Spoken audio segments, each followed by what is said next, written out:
پھر وہ سارے مسالک کو سمجھے، سارے پوائنٹ کو پڑھیں ہم۔ اگر ہر چیز کو نہیں بھی سمجھ سکتے تو اپنی زندگی میں جو مسئلہ آ رہا ہے اس کو پڑھ لیں، وراثت بانٹنی ہے، سارے ائمہ کی وراثت پہ رائے جان کے اپنی رائے قائم کر لو۔ جو بھی مسئلہ کرنا ہے، جو بھی زندگی میں قائم ٹائم ہے، حج کرنا ہے، سارے ائمہ کی رائے جان کے اپنا فیصلہ کر لو۔ مکمل دین پہ تحقیق نہیں بھی کر سکتے تو جو مسئلہ تمہیں درپیش آتا رہتا ہے اس مسئلے کی حد تک تحقیق کر کے ساروں کی رائے جان کر اپنا فیصلہ کرو،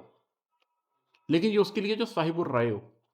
صاحب العقل ہو، صاحب العلم ہو، جو یہ کر سکتا ہو۔ جو یہ نہیں کر سکتا وہ عافیت اس بات میں جانے کہ کسی مقلد، کسی بڑے کے پیچھے کھڑا ہو جائے، باقی مسالک سے کوئی بغض رکھے بغیر۔ وہ اتنا ذہین نہیں ہے کہ وہ سب غلط یا صحیح جانتا ہو، وہ اصل میں اتنا بے وقوف ہے کہ وہ رائے قائم کرنے کی کوشش نہیں کر پا رہا، چنانچہ اس کو کسی بڑے کی رائے کے پیچھے کھڑا ہونا ہے۔ وہ کہے یار یہ 10 کے 10 قابل عزت ہے، میرے پاس نہ وقت ہے، نہ عقل ہے، نہ ہمت ہے، میں اس میں سے پھر ان کی رائے کو فالو کر لیتا ہوں۔ اگر ایک شخص مجھے آ کے یہ کہے کہ میں امام ابو حنیفہ کی رائے کو ہی فالو کرتا ہوں لائف میں، امام مالک کی بھی بڑی عزت ہے، امام شافی کی بھی بڑی عزت ہے،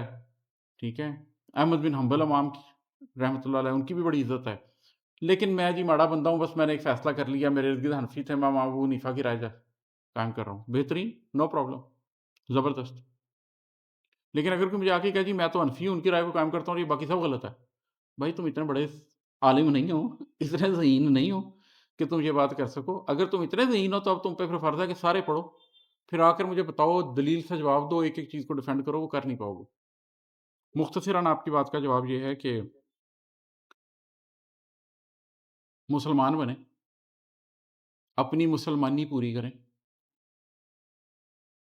کسی فرقے کا